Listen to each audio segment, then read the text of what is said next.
All right, well, let's just go back to the McLaren story now. We can... oh, hello. Can I talk to you in a minute? Yes. I'll talk to you now while you're here. You might have some questions from this man here.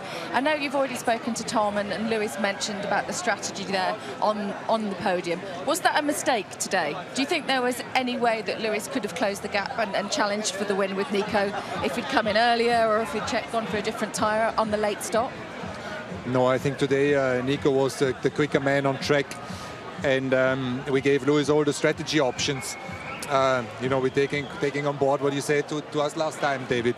And he was debating with his engineer whether it was more intelligent to go on the softer tire or on the harder, and they opted for the harder because the stint was quite long to go at the end.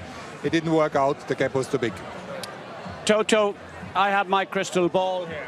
I want you to look into it, please, because in there it says, if Renault don't continue next year, you will supply Red Bull, won't you? That's what the ball says. it was there. It was there. It's it in is the English. ball, Toto. So Welcome will to you our supply Red Bull with engines if Renault don't? I think the priority number one for all of us is to keep Renault in the sport. They are a historic brand. They are of great importance. They have a contract with Red Bull for next year, and this is what we're all pushing hard for. And you will answer, you will supply them the engine? You have your crystal ball. You can look in there. Well, I have, but I'm asking you to confirm it. I haven't got the crystal ball. Okay, well, maybe if we bring it to something which doesn't involve crystal balls.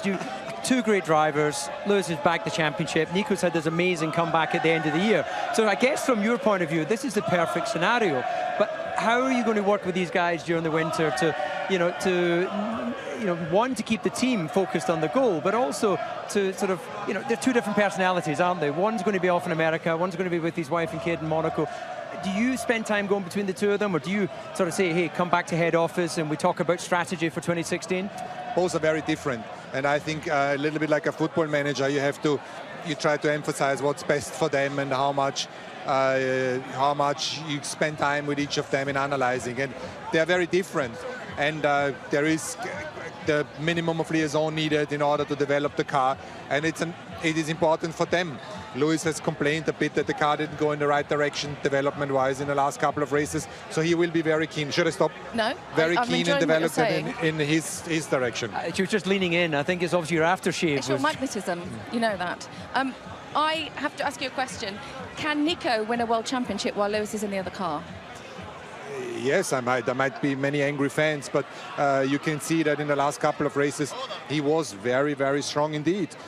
It was for no relevance anymore for the World Championship, so maybe Lewis was unconsciously not putting all the effort in or all the stress and the adrenaline needed.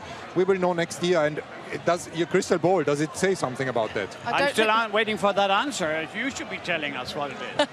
I'll tell you what, Toto, thank you very much today. Congratulations this year, an incredible season that you've had.